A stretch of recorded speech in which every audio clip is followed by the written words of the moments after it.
Assalamualaikum warahmatullahi wabarakatuh. Waalaikumsalam warahmatullahi wabarakatuh. Bismillah, alhamdulillah, sholatan wassalamun ala rasulillah wa ala alihi wa sahbihi wa mawala, amma ba'd.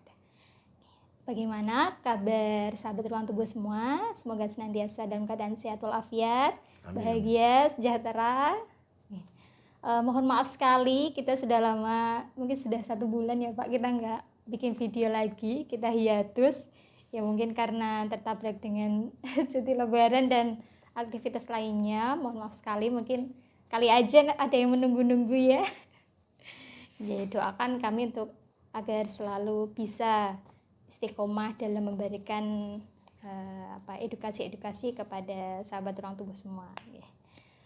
Pripun kabar Pak Saleh? Alhamdulillah, sehat. Dan semoga para sahabat-sahabat dalam ruang tumbuh juga dalam keadaan sehat walafiat. Amin.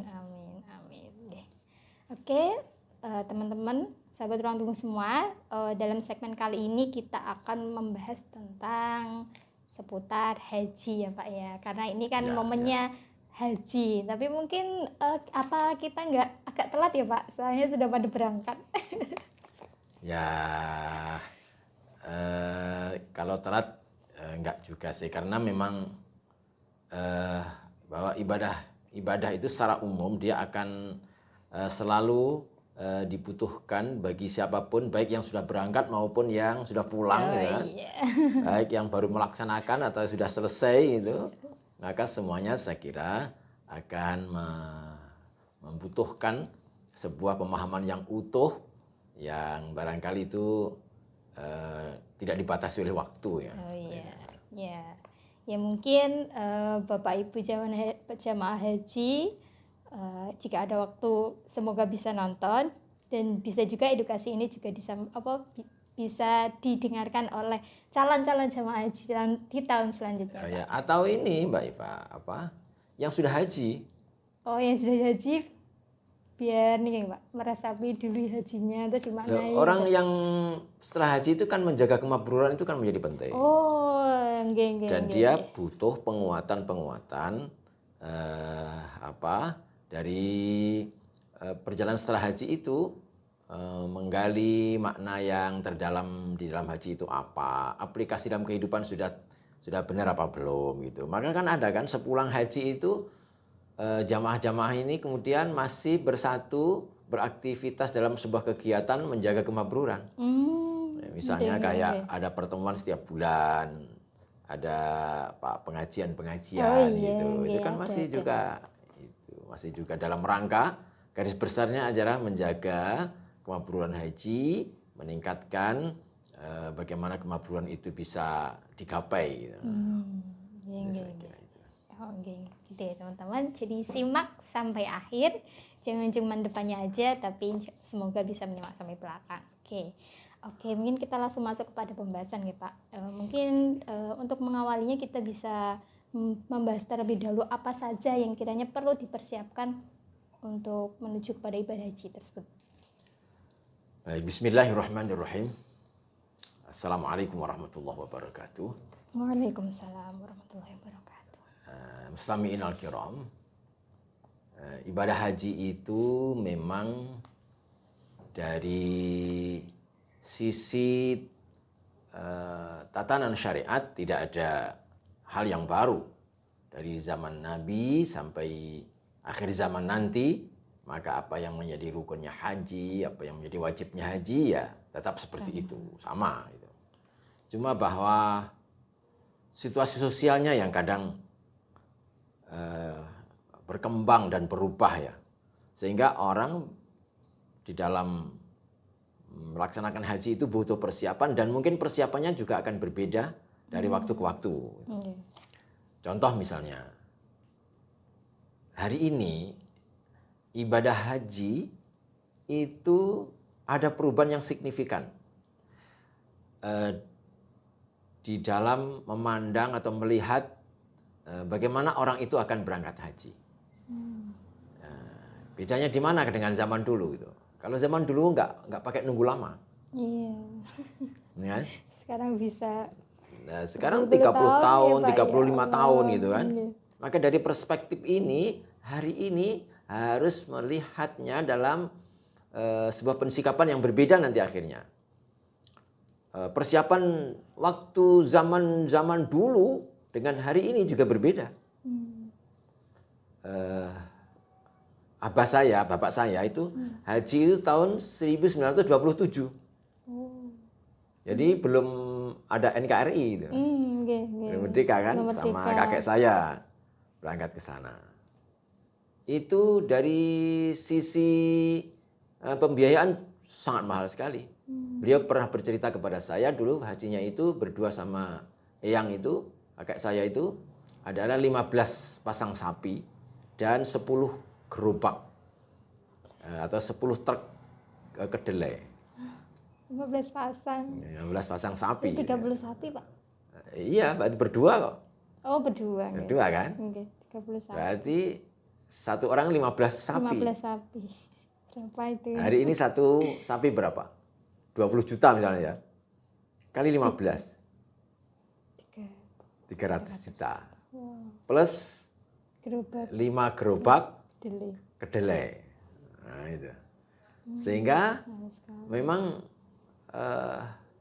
logikanya nunggu lama itu bukan karena antrian, tapi persiapan bekal untuk isi to'ah bisa punya uang saku segitu Iya, itu. Gitu. saat itu ya, Pak. Nggih. Iya, dan tentu secara fisik dan mental pasti itulah. Kalau dulu persiapan fisiknya, ya kemudian karena durasinya lama, perjalanan pakai kapal laut. Iya. Kapal laut itu saja bukan kapal haji, kapal biasa ya? dagang, Oh, VOC kapal ya. Oh ya Allah. Kapal dagang VOC, sehingga dalam data itu masih ada itu dokumentasinya itu. Dari Surabaya ke Jakarta, ke Singapura, ke Madagaskar, dan seterusnya dan seterusnya. Jadi lebih Dititipkan ke lama. Nggih. kapal dagang. Hmm. Lama. Kemudian di sananya juga begitu, fasilitas belum ada sebagaimana hari ini kan. Fasilitas kemudian bagaimana kendaraan, transportasi di sana. Saudi belum merdeka. Oh. Kan? Nah, kemudian orang ya pakai onta gitu. Jalan kemana-mana pakai onta. Dengan panas terik matahari yang sebegitunya gitu kan. Kemudian air misalnya. Persiapan air pada waktu itu kata bapak saya itu dari gurunya, dari kiainya itu ketika melatih manasik hajinya itu bagaimana berwudu dengan 1 gelas air. Wah. Karena air kan belum melimpah kan, terbatas, nggih. nah, sangat terbatas. Bagaimana berwudu dengan segelas air, katanya. Begitu. Gitu. Nah, maka berbeda hari ini orang persiapan haji dengan waktu itu, atau ada waktu pertengahan. Saya haji pertama kali itu tahun 1995. Belum lahir saya, Pak. Oh ya, belum. Saya masih Berjaga ya, Pak. berjaga, saya masih apa? Masuk berjaga kata-katanya. Belum menikah. Saya belum menikah. Saya masih belum menikah. Umur saya waktu itu saya usia 25 tahun. Saya sudah ibadah haji. Waktu itu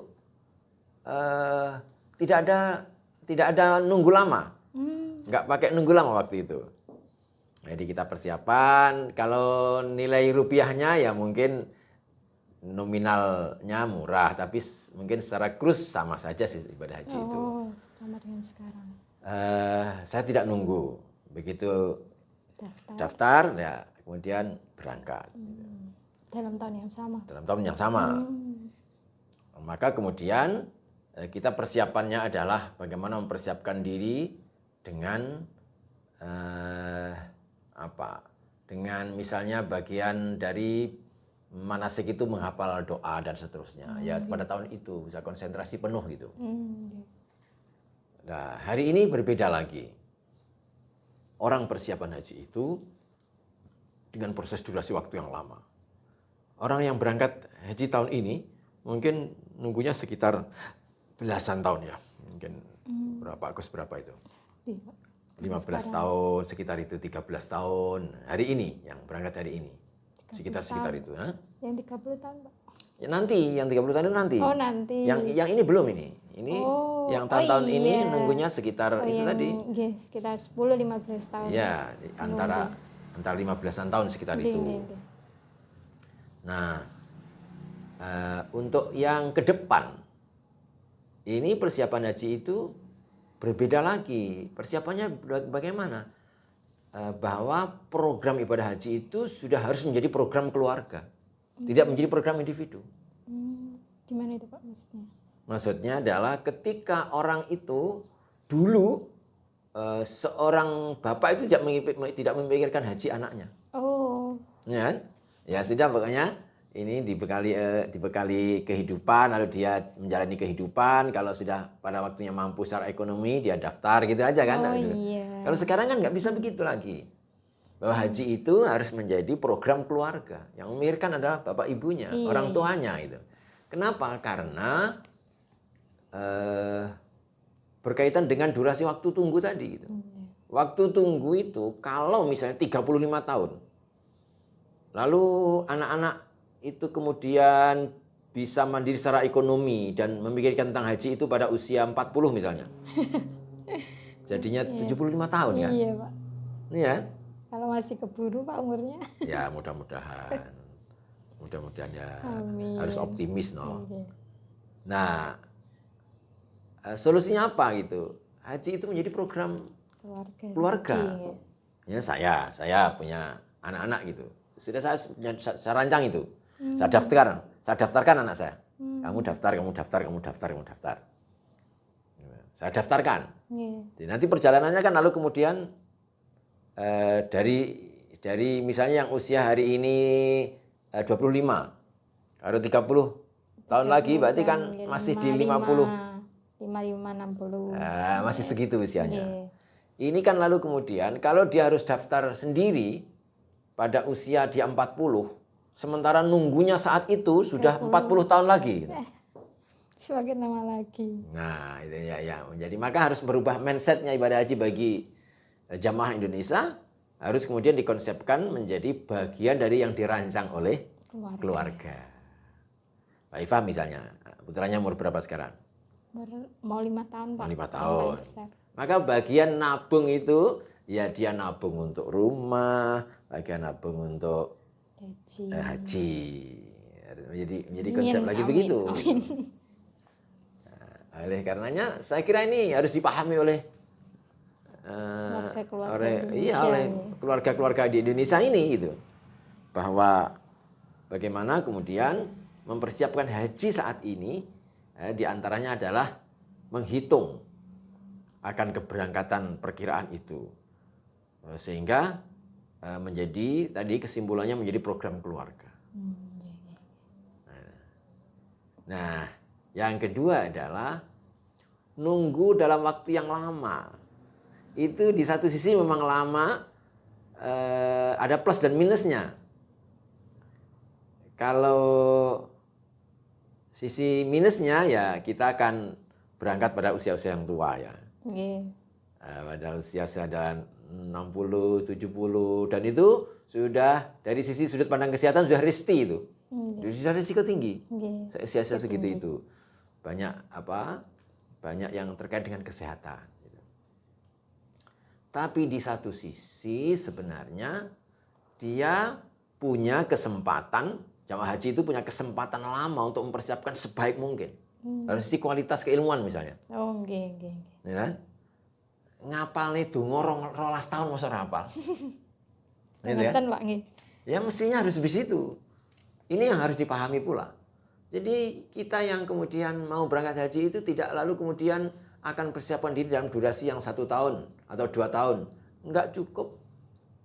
Tidak cukup untuk apa? Untuk ya kalau ibadah hajinya sah-sah, ibadahnya bagusnya bagus.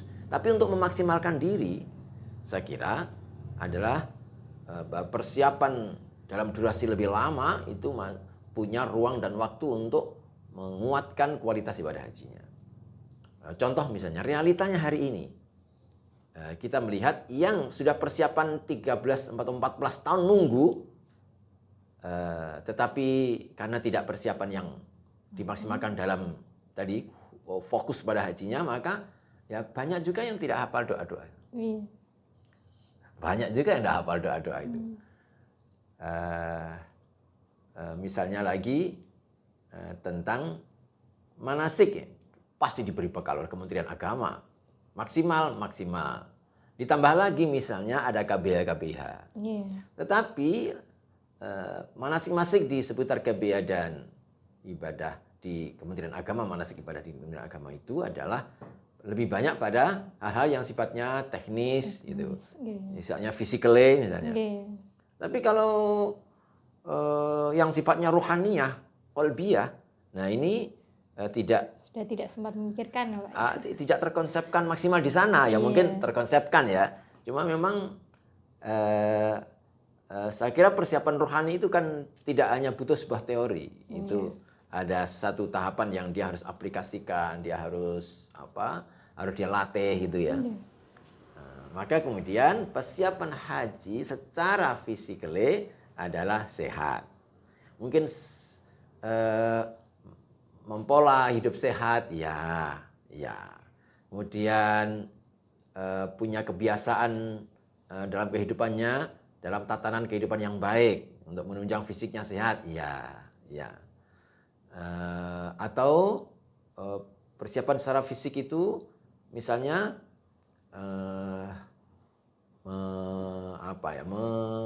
menata agar punya kebiasaan-kebiasaan yang pola kehidupan yang baik lah. Intinya ke sana ya. Dan itu hari ini yang dilakukan jamaah haji kita ya sudah ke sana. Contohnya misalnya ketika sudah dipastikan berangkat, lalu kalau tiap pagi latihan jalan-jalan gitu kan. Nah, tiap pagi kemudian olahraga gitu. Kemudian periksa kesehatan gitu. Nah, tetapi lebih jauh lagi, kesehatan itu bisa ditata, dipolakan sejak dini itu. Sehingga kemudian memang saat berangkat itu memang betul-betul pada kondisi prima. Gitu. Nah, hari ini kan tidak begitu. Hari ini persiapannya 1 tahun. Nah, sebelum 1 tahun, 2 tahun ini sudah membawa sakit dulu kan? Ya kan? Ada yang sakit yang degeneratif yang lama itu, misalnya ada entah tensinya, entah kolesterolnya, gula, dan seterusnya. Dan oleh karenanya persiapan fisik hari ini secara masing-masing individu ya dipersiapkan dengan bagus ya. Ditambah lagi fasilitas hari ini itu sudah sedemikian rupa sangat menunjang orang untuk beribadah haji. Fasilitas dari pemerintah, fasilitas yang disediakan untuk jamaah seluar biasa, makanan dijamin penuh, menu Indonesia lagi, sehingga disesuaikan ya. Oh iya, dan itu kalau dulu kan enggak, dulu itu cateringnya dari Arab gitu, sehingga menunya ala Arab, lidahnya belum bisa menyesuaikan. Jadi pada bawa bumbu pecel dari rumah, itu menjadi solusi gitu kan. Bahkan ada lagi yang ketika sudah di sana itu nggak ada nafsu makan. Ya gitu. Sehingga kemudian fiksinya ngedrop gitu kan. Apalagi yang sepuh-sepuh itu kan tidak semudah itu untuk menyesuaikan lidah kan.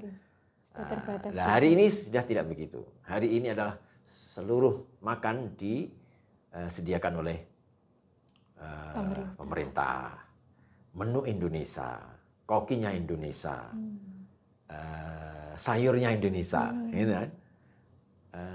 Kemudian dari sisi fasilitas penginapan, tempat tidur sudah sangat istimewa, Masya Allah. Kendaraan, transportasi, kemudian fasilitas ibadah di sana, misalnya. Masjidil Haram, Masjid Nabawi, Arafah, Mina, semuanya adalah dalam persiapan disediakan untuk jamaah haji dengan sangat bagus. Nah, ada lagi yang kedua itu sebenarnya persiapan rohani, Pak. Persiapan rohani itu menjadi sangat penting bagi jamaah haji Indonesia. Persiapan rohani itu sangat dibutuhkan untuk orang yang mau beribadah haji. Di mana persiapan rohaninya itu? Persiapan rohani itu adalah terkait dengan karakter ya, terkait dengan pembawaan keseharian ya. Nah, maka kemudian butuh sebuah karakter yang bagus gitu. Kebiasaan mentalitas yang bagus gitu. Untuk kemudian orang berangkat dalam keadaan seperti itu.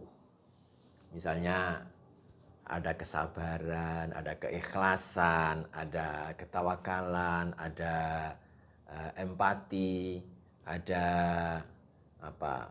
Ada rasa optimisme, semangat, kemudian jujur, kemudian dan sekitar itu. Maka hindari lalu kemudian pemarah, kemudian angkuh, sombong, kemudian iri, mudah putus asa, mudah tersinggung. Nah, olahan begini ini kan tidak 1 tahun jadi ini. Iya. Ini kan orang melatih sabar itu kan butuh waktu lama ya, untuk kemudian membiasakan menjadi orang yang sabar. Benar-benar sabar. Benar Tidak sabar. memaksakan sabar ya, Pak. Iya, tidak memaksakan sabar. Ini membutuhkan kebiasaan untuk bersabar gitu. Sabar itu rohani. Ya, makanya sabar itu as-sabru as-sukutun nafsi. Sabar itu adalah ketenangan hati. Maka walaupun badannya bergerak seperti apa, tapi hatinya dalam ketenangan itu sabar. Nah, oleh karenanya berilmu, menata hati itu menjadi penting. Berilmu untuk berbicara tentang psikologi lalu menjadi penting. Dengan itu lalu orang untuk mempersiapkan diri menjadi orang yang mukhlis misalnya. Orang yang hatinya selalu berlilah ya. Beribadah dengan kelilahan, dengan misalnya lagi ditambah lagi dengan kekhusyuan. Itu kan butuh proses lama juga. Dan itu memang dibutuhkan dan dibutuhkannya itu tidak hanya untuk haji saja sebenarnya. Sholat dalam 5 waktu. Hari ini kita sudah sholat berapa puluh tahun? Tergantung umurnya, Pak. Ya, ini kan sudah sholat berapa tahun? 28 lebih. Sholatnya berapa tahun berarti? Sholatnya ya. Kalau dari 10 tahun berarti? 20 tahun. Kalau dari 10 tahun? Kalau dari 10 tahun, sekitar 12 tahun. 18 tahun. Dari sholat 10 tahun? Iya. Entah? 18 tahun. Sekarang sudah khusyuk belum? Iya. Nah, begini. Saya sudah sholat misalnya dari 10 tahun, berarti sudah 45 tahun saya sholat itu. Belum juga muncul khusyuk. Ada di sana nanti ruang ruhani itu sangat diperlukan. Misalnya lagi sabar. Di mana letak butuh persiapan namanya sabar itu? Orang haji itu orang yang sedang pergi jauh. Terbangnya aja 9 jam gitu. Belum lagi nanti dari rumah banyak upacara, sudah berpersiapan dengan menguras fisiknya misalnya. Lalu kemudian pamitan-pamitan. Kemudian lagi banyak tamu. Yang nitip doa dan nitip untuk didoakan itu sudah lelah. Lalu nanti kemudian mampir di asrama, ada pemeriksaan ya, lelah, pergi jauh, lelah. Orang pergi jauh itu lelah. Lama. Nah, orang kalau lelah, bahasa Jawanya kesel gitu ya. Orang kalau lelah itu mudah tersenyum, tertawa atau mudah marah? Marah. Nah, ya. Ini nanti ini menjadi logikanya seperti itu. Dan itu logika yang runtut saja itu. Wong niku nek kesel gampang guyu, napa gampang nesu? Nesu. Nah, itu. Padahal itu di sana nanti ketemu sebuah realitas yang bisa jadi kemudian menjadi faktor pemicu untuk marah. Iya. Contoh, bertemu banyak orang, karakternya berbeda-beda, kebiasaannya berbeda-beda, sifatnya berbeda-beda, kemauannya berbeda-beda. Iya. Nah, itu kalau tidak dengan kesabaran yang tinggi, maka orang bisa kehabisan sabar. Iya. Dalam lagi di sana ada cuaca yang berbeda. Masya Allah. Di sana lagi nanti ada Ekstrim gitu. situasi yang berbeda. Ditambah lagi lelah itu tidak lalu datang bisa istirahat, hilang lelahnya, enggak juga. Kenapa? Tiap hari dia harus berjalan dari penginapan ke masjid dalam sekian kilo. Itu tidak mengurangi lelah. Ya tetap lelah, Iya. menambah lelah. Gitu kan? Dan kemudian misalnya lagi perjalanan-perjalanan yang harus diselesaikan, tidak bisa ditunda. Ya. Hari itu harus selesai. Contoh, tawaf itu keliling 7 kali Ka'bah, ya kan? Kan sudah jalan itu ya. Oke. Lelah kan? Harus sa'i juga setelah itu. Gitu. Oke. Sa'i itu kira-kira perjalanan sekitar 4,5 kilo lah. Berjalan. Jalan. Maka yang tadi lelah, Tambah lelah. Tiap hari berjalan lagi. Berarti, Ya, semakin lelah. nah, itu kalau keikhlasannya, kalau kesabarannya tidak ditata, maka banyak orang lalu kemudian ketika ada di sana, dia kehabisan bekal yang namanya sabar. Oke, baik. Maka kemudian lagi-lagi, wahai jamaah haji, saudara-saudaraku dari manapun asalnya, jamaah haji Indonesia yang hari ini berangkat ke Tanah Suci, maka kesadaran untuk bersabar itu penting. Kesadaran untuk harus tetap bersabar itu menjadi penting. Kesadaran untuk tetap dalam keikhlasan, berlillah itu menjadi penting. Karena ketika orang itu tidak dalam kelilahan, nanti akan lelah rohani, Mbak. Oke. Lelah rohani. Orang itu kalau nyandarnya kepada selain Allah, itu melelahkan bahasanya. Ada nyandarnya selain Allah. Kalau apa? Caper apa ya? Kalau bahasa sekarang apa? Hanya karena orang gitu ya. Maka nanti melelahkan itu nanti.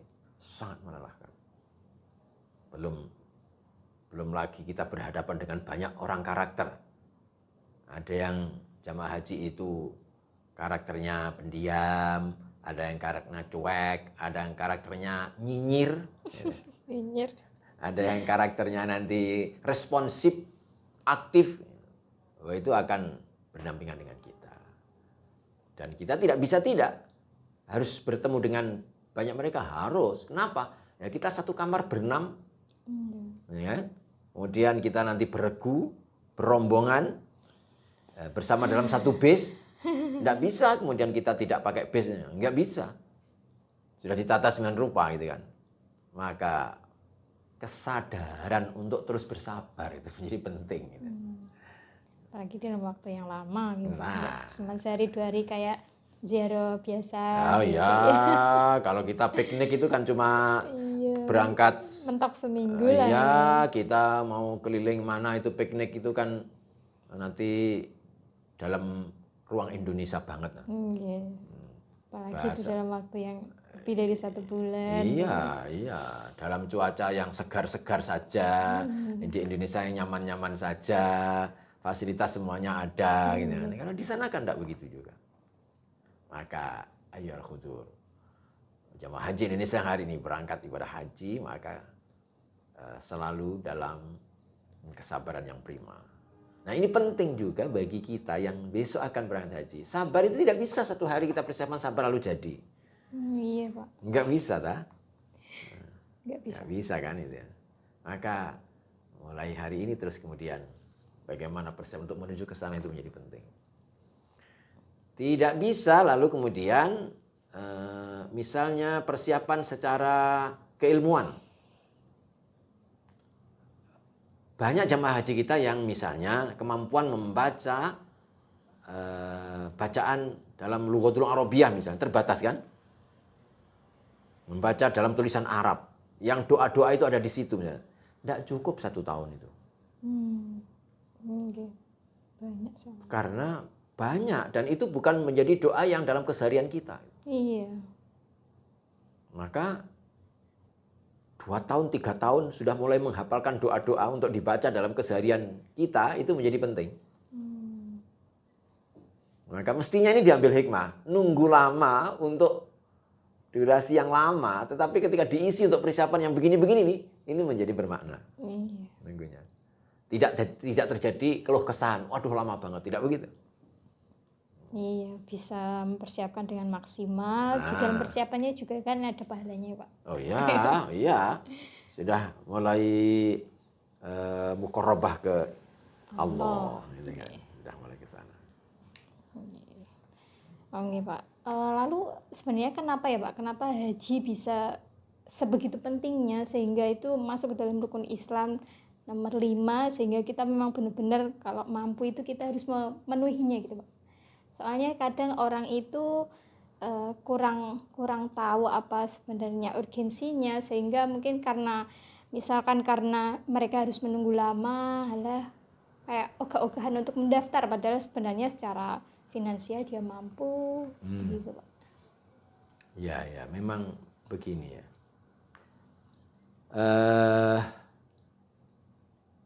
Allah itu kan punya, menurut Ibnu Hajar Al-Asqalani itu kan punya 3 panggilan ya. Panggilan yang pertama itu Allah memanggil hambanya yang sifatnya tidak memaksa. Apa itu bentuknya? Sholat. Panggilannya pakai apa? Adzan. Yang dipanggil itu, hayya 'alas shalah. Dipanggil kan?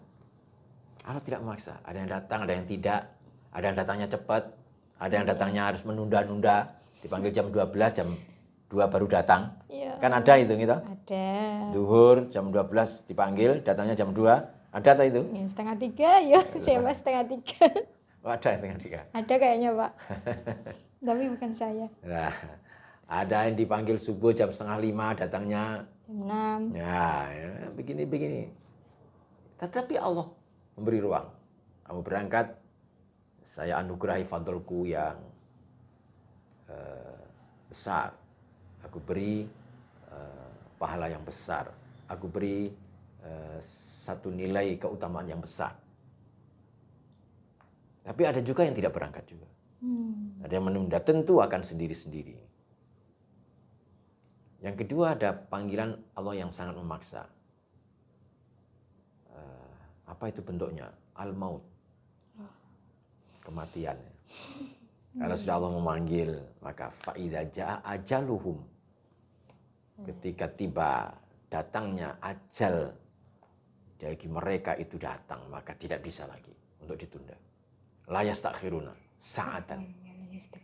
Ya, harus berangkat. Sifatnya sangat memaksa. Yang ketiga, Allah itu memanggil, dalam panggilannya itu kadang memaksa, kadang tidak. Apa itu? Haji. Kita itu sudah dipanggil oleh Allah Subhanahu wa taala. Wa'adzin fin nasi bil haji, ya. Ketika itu Nabi Ibrahim disuruhnya untuk memanggil umat datang ke tanah suci pergi haji. Nah, kita kan tidak dipanggil. Kita pada waktu itu ruh. Ada ulama yang mengatakan kita itu dalam bentuknya ruh. Kita itu sudah ada ruh, itu alam ruh kita itu sudah ada. Dipanggil semuanya untuk datang ke tanah suci. Ada yang kemudian meresponnya cepat. Dia daftar. Sejak awal dia sudah daftar. Satu panggil. Ada yang menunda-nunda.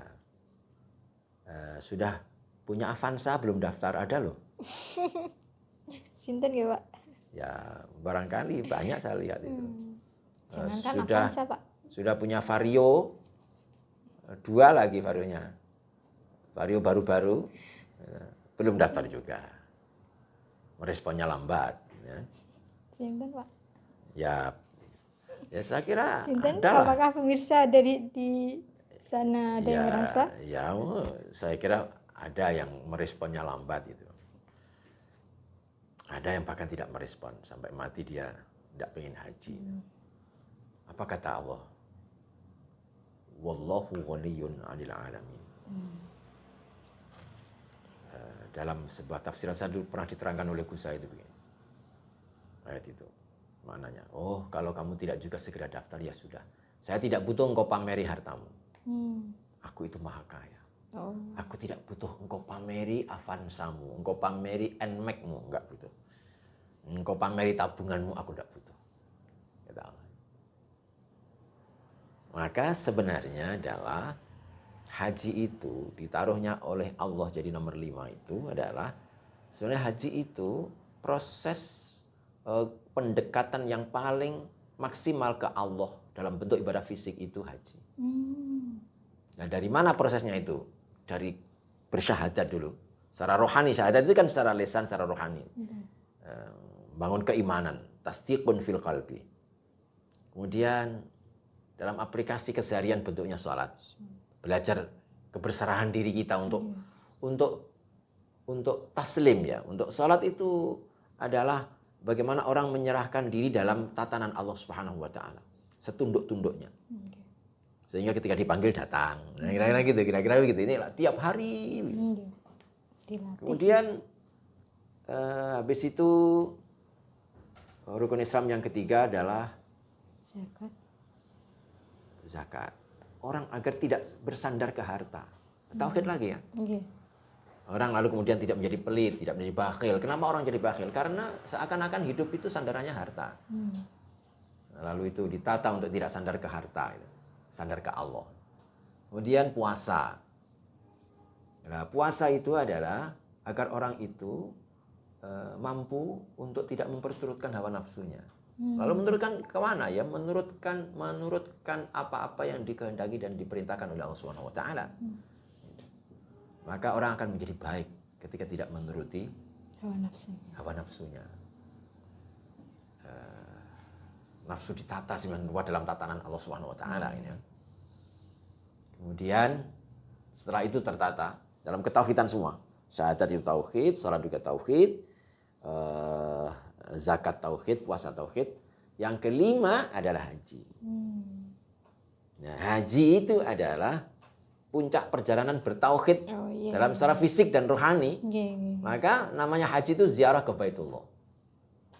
Berkunjung ke rumahnya Allah. Gitu kan? Lah berkunjung ke rumahnya Allah itu mau apa? Ya mau menemui yang punya rumah. Kamu berkunjung ke rumahnya pamanmu. Ketika mau ke sana mau ketemu rumahnya apa mau ketemu pamannya? Pamannya yang punya rumah. Sama dengan ini. Maka orang pergi haji itu adalah ruang yang diberikan oleh Allah untuk mendekat sedekat-dekatnya kepada Allah Subhanahu wa taala dalam bentuk fisik maupun lahir, maupun batin itu. Saya membaca dalam kitabnya Imam Abu Hamid itu disebutkan bagaimana dulu orang itu untuk mendekat ke Allah sedekat-dekatnya itu dengan melakukan sesuatu yang perjalanan panjang yang berat, menafikan hawa nafsunya, meninggalkan kesenangannya, gitu kan. Contohnya apa? Dalam agama lain misalnya, orang lalu kemudian sampai tidak menikah untuk menjadi pemimpin agama, gitu kan. Sampai kemudian pakai pakaian yang kayak pakaian ihram itu tidak berhias, meninggalkan hawa nafsunya berhias. Lalu tidak menerusi nafsu makannya, berpuasa terus. Sampai orang bertapa, gitu kan. Iya kan? Bertapa. Oh ya bertapa dan ini bertahun-tahun berbulan-bulan bahkan menjadi seorang spiritualis gitu ya. Oh itu kan berpuluh untuk dekat ke Allah gitu. Nah di dalam agama Islam itu semua lalu kemudian diganti oleh Allah untuk dekat ke Allah itu dengan haji. Nah, mestinya berangkat dari sini, lalu orang ibadah haji itu andaikan tanpa fasilitas yang menyamankan seperti sekarang gitu, menyamankan badan kita atau apa ya, yang fasilitas yang sebaik itu sebenarnya menambah dorongan untuk lebih kuat dekat ke Allah. Sebenarnya gitu. Jangan sampai Lalu kemudian fasilitas itu kalau tidak bisa memaknai malah menjadi penghalang. Malah terlena ya. Malah terlena. Terlenanya itu begini yang paling fatal itu. Begitu fasilitasnya jelek kita marah itu. Ya Wah, Allah, itu sudah ya inallah itu ma'asobirin. Kalau mau bersama Allah ya harus dengan kesabaran. Maka ketika kita tidak difasilitasi hanya dengan apalah keterlambatan atau kekurangan beberapa hal, maka tidak harus menjauhkan tujuan kita, tidak harus menjadi menghilangkan maqasid kita yang tertinggi adalah menuju Allah tadi. Karena satu-satunya yang dituju, yang menjadi maqasid ibadah haji itu adalah berkunjung ke Baitullah, untuk hadir ke Allah, dekat sedekat-dekatnya dengan Allah. Maka ketika kita lihat bagaimana perjalanan Nabi ya dengan sahabat pada waktu itu ya, bagaimana fasilitas pada waktu itu, wah sangat minim, sangat minim. Bagaimana Nabi misalnya dari Madinah ke Makkah itu. Perjalanan bersama sahabat itu ada yang pakai kendaraan onta, ada yang pakai kendaraan yang lain, ada yang jalan itu. Sambil membawa kambing-kambing yang nantinya untuk berkorban misalnya. Makkah Madinah, bayangkan saja itu. Dengan kemudian persiapan di Makkah tentu tidak ada resto-resto yang sekarang ini gitu kan. Dan kemudian Arafah itu tidak ada tanamannya sama sekali. Ya Allah. Ya iyalah, ada tanamannya itu kan zaman sekarang saja, ada akasia yang kemudian itu menjadi perindang gitu ya. Ya dulu ya nggak ada sama sekali. Berarti benar-benar tergantung pada bekal yang yang dibawa saat itu. Iya, betapa kemudian bahwa diambil sebuah makna tidak ada fasilitas itu adalah menjadi lebih menguatkan orang untuk sedekat-dekatnya lagi ke Allah. Begitu. Contoh misalnya, orang saat sakit biasanya dia akan bersungguh-sungguh di dalam mendekati Allah. Itu kan? Iya kan? Kalau nggak sakit dia itu pegangnya HP. Kalau nggak sakit pegangnya HP. Kalau sakit pegangnya apa? Tasbih gitu kan? Subhanallah, subhanallah, astagfirullah. Mestinya itu yang terjadi. Mestinya itu yang terjadi. Gitu. Nah, maka kemudian ruang rohani itu lalu menjadi tertempa oleh setiap keadaan apapun itu. Dia akan terus fokus ke Allah. Mau datang ke sana itu tidak lalu pengen dapat fasilitas hotel yang mewah. Kalau itu nggak usah di sana, di Indonesia banyak hotel yang mewah. Pengen makannya enak-enak. Kalau mau kulineran di Indonesia jauh lebih enak lah, ya. Tidak lalu pengen AC-nya. Kalau AC di kamar kita tiap hari sudah AC. Pasang sendiri. Iya. Kalau kemudian harus difasilitasi itu, lalu hendaknya itu menjadi pemantik untuk lebih jauh lebih nyaman untuk mendekatkan diri ke Allah Subhanahu wa taala tadi. Nah, ini gitu misalnya. Nah, ini yang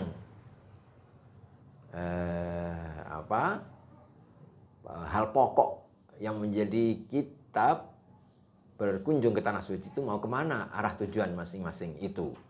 Kalau mau ke Allah, maka jangan jadikan apapun itu menjadi penghalang. Tapi jadikan apapun itu sebagai penghantar. Ya. Menjadi fasilitator untuk kita menggapai tujuan kita. Mau ke Allah. Berkunjung ke Allah. Dan itu tidak bisa juga lalu tiba-tiba seperti itu mental kita atau pemahaman kita. Harus kemudian dalam setiap hari dilatih. Dekat ke Allah itu seperti apa, bersyukur itu seperti apa, bersabar itu seperti apa. Karena memang kehidupan ini sebenarnya kuncinya hanya dua, Mbak, bekalnya untuk selesai dalam kehidupan ini. Idza asabat usyarra'u syakara wa idza asabatu dharra'u sabara. Ketika orang itu dapat kenikmatan, kebaikan, maka dia bersyukur. Ketika dia mendapatkan sebuah musibah yang tidak mengenakan, maka dia bersabar. Nah, hanya dua ini. Nanti dimanapun ya ketemunya dua ini. Kehidupan kita sehari-hari juga ini dua ini. Nah, maka ketika ini sudah dibiasakan dalam keseharian kita seperti itu, maka haji itu adalah bagian dari melanjutkan untuk kebaikan kita yang tiap hari sudah mendekatkan diri ke Allah Subhanahu wa taala itu. Jadi mungkin tidak terlalu berat ya Pak nantinya kalau Oh kita iya, sudah ya memisahkan indah diri saja ketika- sebagaimana kita juga nyaman di sini.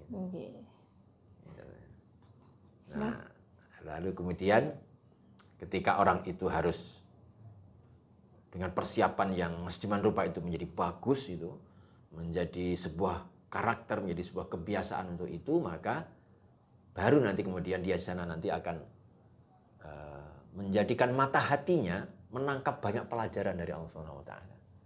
Tidak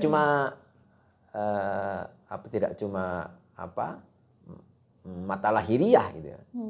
Tapi pakai mata batinnya, pakai basirahnya yang hidup itu kemudian melihat pelajaran banyak sekali nanti. Mungkin untuk itu kita besok akan sambung ini. Oh, oke. Ya, sambung untuk ini. Oke. Apa isian di sana, apa pelajarannya, apa yang harus dibaca, apa bacaannya itu, dan pulang dia harus bawa apa itu. Ya, kita bisa lanjutkan ke sana Mbak Iva. Alhamdulillah, bagi saya ini daging banget ya Pak materinya, nggak terasa sudah hampir 1 jam ya. Padahal ini belum masuk ke dalam poin-poin di dalamnya ya, termasuk juga dalam makna-makna dalam setiap rukun hajinya. Ya, nanti kita sambung di segmen selanjutnya ya. Ya, mungkin insya Allah minggu depan kita akan. Amin. Begitulah ya teman-teman ya. Untuk jenengan siapapun jenengan yang mendengarkan podcast ini, sadarilah bahwa ternyata kita selama ini sudah dipanggil ya Pak ya.